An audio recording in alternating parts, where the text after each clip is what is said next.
Norway is one of the most beautiful European countries that we have visited. But Norway is also one of the most expensive countries in Europe that we have visited. अगर आप 2024 में northern lights देखने का plan कर रहे हैं या फिर अपनी यूरोपियन समर ट्रिप में नॉर्वे को ऐड करना चाहते हैं, then this video is for you. Summer of 2023 में हम नॉर्वे गए थे एंड इस वीडियो से मैं आपकी हेल्प करना चाहता हूं आपके नॉर्वे ट्रिप को प्लान करने के लिए, एज वेल एज आप कितना खर्चा एक्सपेक्ट कर सकते हैं एंड जो गलतियां हमने करी वो आप बिल्कुल भी ना करें. इस वीडियो में हम डिटेल में बात करेंगे about number of days we were in Norway, places we visited in Norway, how did we commute between these places, what all activities did we do in Norway, कितना हमने खर्चा किया स्टे पे, ट्रांसपोर्ट पे, food पे and everything else, and last but not the least and most important कि जो गलतियां हमने करी वो आप बिल्कुल भी ना करें. So without further ado let's get started.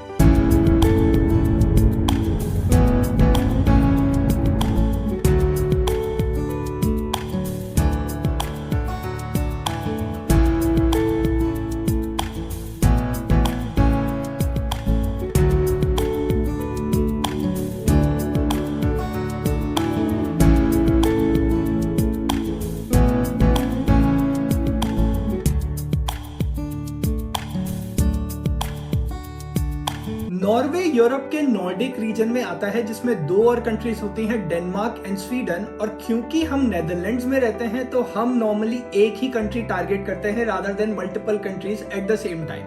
तो समर ऑफ 2023 में हम जब नॉर्वे गए तो हम 8 नाइट्स के लिए वहां पे थे क्योंकि हमें और कहीं नहीं जाना था. So I think that is a decent enough time to spend in Norway. Of course अगर आप सिर्फ नॉर्दर्न लाइट्स देखने आ रहे हैं तो आप 2 या 3 रात के लिए भी आ सकते हैं, बट देन अगर आपको उसमें आपका जो टाइम है बहुत स्मार्टली चूज करना पड़ेगा. हम 8 रात के लिए वहां पे थे and we were in the southern and mostly the central part of Norway. हम नॉर्दर्न पार्ट ऑफ नॉर्वे में नहीं गए जहां पे mainly you can see the northern lights. तो हमने फ्लाइट पकड़ी एम्स्टर्डम से ओस्लो के लिए, और ओस्लो नॉर्वे की कैपिटल है एंड ऑल्सो आपको सबसे ज्यादा फ्रीक्वेंसी ऑफ फ्लाइट्स और बेस्ट डील्स ऑन फ्लाइट्स वहीं की मिलेगी. एंड मेरा सजेशन यही रहेगा कि आप ओस्लो से ही चालू करें अपनी नॉर्वे की ट्रिप. सो हम एम्स्टर्डम से ओस्लो गए और वहां पे हम 4 दिन के लिए थे. उसके बाद हम गए बर्गन जो कि पहले नॉर्वे की कैपिटल हुआ करती थी. वहां पे हमने 2 दिन बिताए और फिर वहां से हमने रोड ट्रिप चालू करी जहां से हमने बहुत सारे ब्यूटीफुल वाटरफॉल्स, फ्लैम देखा, हेम्सेदाल गए and then we were back to Oslo और फिर वहां से फ्लाइट पकड़ के वापस एम्स्टर्डम. ओस्लो में हम 4 दिन के लिए थे और हमने जो ओस्लो का पास है वो 72 आवर्स का वो ले लिया था because it gives you access to free public transport, चाहे वो ट्रेन हो, ट्रैम हो, बस हो, सब में फ्री एक्सेस मिल जाती है. Plus it gives you free access to a lot of museums. तो विद इन ओस्लो हमने पब्लिक ट्रांसपोर्ट यूज किया. हम वहां पे 4 दिन के लिए थे. फिर जब हम ओस्लो से बर्गन गए तो हमने ट्रेन ऑप्ट करी इंस्टेड ऑफ अ फ्लाइट क्योंकि जो ट्रेन का सफर है वो काफी सीनिक और ब्यूटीफुल है, तो हम वो एक्सपीरियंस करना चाहते थे. फिर बर्गन में again we use public transport and we walked a lot in the city centre. और फिर बर्गन से जो हमारी second leg of the trip थी उस पर हमने कार रेंट कर ली थी क्योंकि हमने इंटरनेट पे पढ़ा था कि जो ड्राइव है विद इन द कंट्री वो बहुत ज्यादा ब्यूटीफुल है and it also gives you that flexibility कि आप कहीं पर भी स्टॉप करके और ब्यूटी को एक्सपीरियंस कर सकते हैं. So for the second leg of the trip हमने कार रेंट करी. So we did train, we did public transport and we did a car ride also. So हमने सभी प्रकार के कम्यूटिंग मेथड्स यूज करे before we came back to Oslo and flew back to Amsterdam. ये जवानी है दीवानी movie में दीपिका पादुकोणे का एक बहुत बढ़िया डायलॉग है जब वो एक बहुत ही ब्यूटीफुल सनसेट एंजॉय कर रहे होते हैं कि जिंदगी में कितना भी करो कुछ ना कुछ तो छूट ही जाएगा. And I think that is really true irrespective of आप किस कंट्री में जाते हैं, क्या एक्सपीरियंस करते हैं, क्योंकि आप कितने भी टाइम के लिए जाएं आप सब कुछ नहीं कर सकते. So what we did was we did the main things और जो मेन अट्रैक्शंस थे. सो फॉर एग्जांपल जब हम ओस्लो में थे तो हमने एक फियोर्ड का साइट सीइंग क्रूज कर लिया so that we get to know about the fjords and history of Oslo. उसके अलावा हम थोड़े म्यूजियम्स में गए, हमने वहाँ का लोकल फूड एक्सप्लोर किया and then when we went to Bergen तो वहां पे हमने फ्लोए बानन ली जो कि आपको एकदम टॉप ऑफ द माउंटेन ले जाती है and that experience is also wonderful. And उसके बाद जब हमने गाड़ी रेंट करी तो फिर हमने काफ़ी सारे वाटरफॉल्स एंड जो ऑन द रोड काफ़ी सारे अट्रैक्शंस थे वो देखे। एंड उसमें भी हमने एक नारिये फियोर्ड का क्रूज किया। सो बेसिकली हमने मोटा मोटी जितने भी मेन अट्रैक्शंस थे वो हमने कोशिश करे कवर करने की, as well as to absorb the beauty, experience the beauty of Norway before we returned back to Oslo and then flew back to Amsterdam. अब बात कर लेते हैं सबसे इम्पोर्टेंट चीज की, जो कि है कि कितना खर्चा आप एक्सपेक्ट कर सकते हैं अगर आप 8 से 9 नाइट्स के लिए डेज के लिए नॉर्वे जाते हैं। और उसके लिए मैंने सोचा कि एक पूरी एक्सेल में जितना भी हमारा एक्सपेंसेस हुए हैं पर आइटम वो डिटेल कर देता हूँ। आई थिंक बताने में भी आसान होगा और समझने में भी आसान होगा। एंड मैं ये एक्सेल का लिंक भी डिस्क्रिप्शन में डाल दूंगा so that you can refer it at a later time. तो चलिए देखते हैं एक्सेल पे विद द नंबर्स। यहाँ पे 3 कॉलम है। पहले कॉलम में एक बेसिक इन्फॉर्मेशन मैंने ऐड कर दी है that can help you to understand की what this expense is about. उसके बाद वो दूसरा जो एक्सपेंस है एंड कितने यूरो मेरे उसमें लगे, plus at the same time मैंने वो बुकिंग कहाँ से करी। So the first one is the flight. तो एम्स्टरडेम से ओस्लो हमारी रिटर्न टिकट थी फॉर ड्यूरेशन ऑफ 8 डेज। तो वो मेरे को पड़ी अप्रोक्सीमेटली 615 यूरोस की और मैंने डायरेक्टली नॉर्वेजियन एयरलाइंस की वेबसाइट से वो बुक करी थी। उसके बाद जब हम ओस्लो पहुंच गए तो वहां से सिटी सेंटर में जहां पे हमारा अपार्टमेंट था, the fastest way to commute is using the flight to get express, airport express. उसकी टिकट 2 एडल्ट्स की थी 40 यूरोस की। एंड आई वुड रिकमेंड कि आप भी यही मेथड यूज करें अगर आप सिटी सेंटर में अपार्टमेंट लेते हैं तो। And the website is flight2get.no, वहां पे आप इसको बुक कर सकते हैं। उसके बाद टू यूज पब्लिक ट्रांसपोर्ट और जो भी हमने अट्रैक्शंस और म्यूजियम्स विजिट करे, हमने ओस्लो पास ले लिया था 2 एडल्ट्स का 72 आवर्स का। That cost us euro 160 and वो हमने लिया था visitoslo.com वेबसाइट से। Then one of the days in Oslo we also went for a Oslo Fjord sightseeing cruise, जो कि हमको पड़ा था 80 यूरोस का और हमने बुक किया था viator.com से।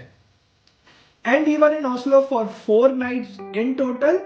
तो हमारा जो अपार्टमेंट था वो हमको पड़ा था 620 यूरोस का एंड वो booking.com से हमने बुक किया था। उसके बाद हम वहां से गए बर्गन, जहां पे हम गए बर्गन बानन से, जो कि है train from Oslo to Bergen, और वो हमें पड़ी यूरो 172 की and we booked it from vy.no, जो कि इनकी गवर्नमेंट की वेबसाइट है फॉर दीज बुकिंग्स। उसके बाद हम बर्गन में 2 नाइट्स के लिए थे and then the price we paid for those 2 nights was 330 euros. और ये जो हमारा होटल था ग्रैंड होटल टर्मिनस, ये बर्गन स्टेशन के बहुत ज्यादा करीब था एंड आई वुड रिकमेंड कि you can stay here, it was a very nice hotel. Then Bergen में जब हम थे तो हमने फ्लोई बानन ली, जो कि आपको लेके जाता है टॉप ऑफ द फ्लोयन माउंटेन। ये टिकट मैंने ओवर द काउंटर खरीदी थी वहां पे एंड ये हमें पड़ी थी 25 यूरोस की for 2 adults. Of course in सभी में अथर हमारे साथ था, बट क्योंकि अभी अथर ऑलमोस्ट 1 साल का है इसलिए ये सारी ही बुकिंग्स उसके लिए फ्री थी as an infant.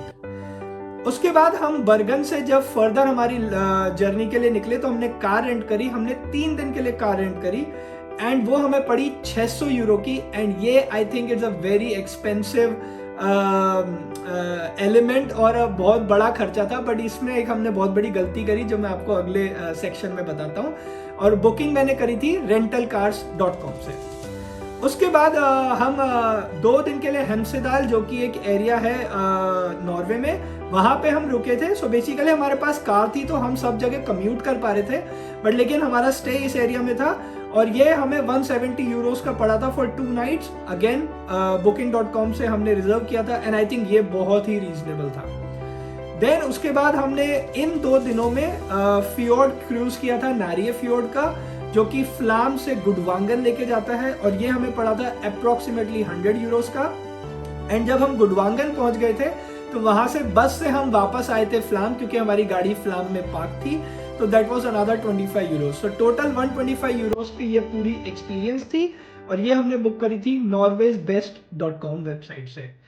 And then finally I would say, क्योंकि हम वहां पे 8 दिन के लिए थे तो मैंने एक अप्रोक्सीमेट कॉस्ट लगा दी है about all the meals we had for 8 days for 2 adults। Other तो ऑफकोर्स अपना खुद का स्पेसिफिक फूड खाता है तो उसका कोई खर्चा नहीं था, बट मैंने और अमिता ने जो भी जितनी भी मील्स वहां पे एंजॉय करी फॉर 8 days, उसका जो एक्सपीरियंस था, उसका जो एक्सपेंस था, सॉरी, वो था ऑलमोस्ट 700 यूरोस का। तो अब अगर मैं इस सबको सम करूं to basically get to the complete expenses, so this is around 3637 euros, round off कर लेते हैं 3600 यूरोस के लिए। सो बेसिकली हम वहां पर 8 नाइट्स के लिए 9 days के लिए थे, एंड वी स्पेंड 3600 यूरोस, जो मेरी नजर में बहुत ज्यादा एक्सपेंसिव है for a 9 day trip in Europe.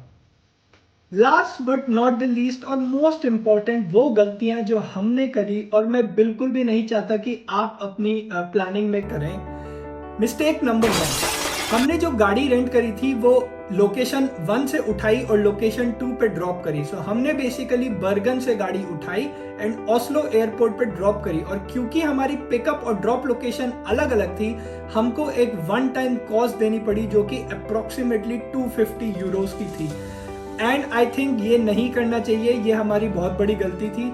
Rather pickup और ड्रॉप लोकेशन सेम होनी चाहिए, क्योंकि आप फॉर एग्जांपल कोई भी कार रेंटल की वेबसाइट पे जाएंगे और अगर पिकअप और ड्रॉप लोकेशन सेम सिलेक्ट करेंगे तो आप देखेंगे कि जो प्राइस डिफरेंस है वो बहुत ज़्यादा आता है वर्सेस अगर आप लोकेशन अलग अलग रखते हैं। मुझे ये बात पता थी कि ऐसा होता है, बट देन जो मैंने प्लान बनाया था हमारी पूरी ट्रिप का उसमें वही बेस्ट सूट हो रहा था, but then at the end of the day I realized that it was a mistake. Mistake number 2 is also related to mistake number 1, क्योंकि गाड़ी जो है वो हमें ओस्लो एयरपोर्ट से ही पिक करनी चाहिए थी जब हम लैंड हुए, एंड हमने ड्रॉप तो अल्टीमेटली वहीं करी। And that's why I am saying that mistake number 2 is related, क्योंकि हमने जो ओस्लो से बर्गन की बर्गन बानन ली, जो ट्रेन ली, वो इसलिए लिए क्योंकि इंटरनेट पे लिखा था कि बहुत सुंदर सीनिक है etcetera etcetera, but I did not find it that beautiful.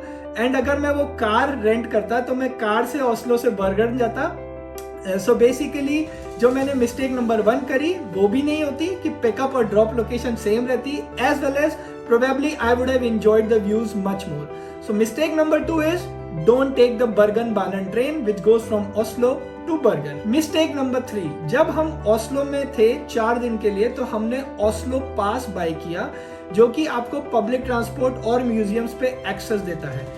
अब मैं नॉट नेसेसरली इसे एक बहुत बड़ी गलती मानूंगा, बट अगर आप म्यूजियम्स के उतने बड़े फैन नहीं हैं और आप बहुत ज्यादा म्यूजियम्स लेट्स से विजिट नहीं करते हैं अपनी ट्रिप्स पे, तो आई थिंक वो पार्ट को मैं एक्सक्लूड कर दूं। तो अगर आप सिर्फ पब्लिक ट्रांसपोर्ट यूज करना चाहते हैं then it would be much more cheaper compared to getting a combination of a Oslo pass, जिसमें कि आपको public transport as well as museums की एक्सेस मिल जाती है।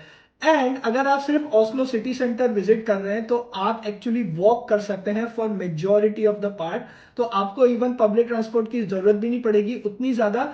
सिर्फ आपको होटल से your first destination and then from your last destination to hotel probably जरूरत पड़ेगी। So that was our mistake number 3 to buy the Oslo pass. अगर मैं ये तीनों मिस्टेक्स को कंबाइन करूं तो I think I could have easily saved approximately 500 euros. तो मेरी जो ओवरऑल कॉस्ट थी जो 3600 यूरोस थी, वो नहीं करते हुए भी अप्रोक्सीमेटली 3000 यूरोस पे आ जाती, and I think that would probably have been much better compare to what I did summer of 2023। Okay, let's summarize. Norway is beautiful, but Norway is expensive. मैं बोलूंगा कि अगर आप इतना अमाउंट जो अप्रोक्सीमेटली 3000 यूरोज है अगर आप अफोर्ड कर सकते हैं without digging your pockets a lot, तो आप जा सकते हैं Norway. But of course Europe में और भी बहुत सारी सुंदर जगह है देखने की। Also try to avoid the peak summer season, क्योंकि उसमें जो खर्चे हैं वो ऑलरेडी ज्यादा ही होंगे compare to what you will expect. तो अगर कोशिश कीजिए कि थोड़ा सा मई अर्ली जून में जाएं या फिर थोड़ा सा लेट अगस्त अर्ली सितंबर में जाएं अगर आप समर के अराउंड प्लान कर रहे हैं। और ऑफ कोर्स अगर आपको नॉर्दर्न लाइंस देखनी है तब तो आप दिसंबर या जनवरी में जा सकते हैं। बट मेरा कंक्लूजन यही रहेगा कि Norway is not one of those countries that you must visit, but you should visit अगर आप अफोर्ड कर सकते हैं। उम्मीद है आपको ये वीडियो पसंद आई होगी, इंफॉर्मेटिव लगी होगी, यूरोपियन ट्रिप प्लान करने के लिए हेल्पफुल रहेगी। अगर अच्छी लगी लाइक देते जाइए और हमारी जर्नी से जुड़े रहने के लिए चैनल को सब्सक्राइब कर लीजिए। मैं मिलूंगा आपसे अगले वीडियो में, तब तक के लिए bye bye, take care and once again a very happy new year.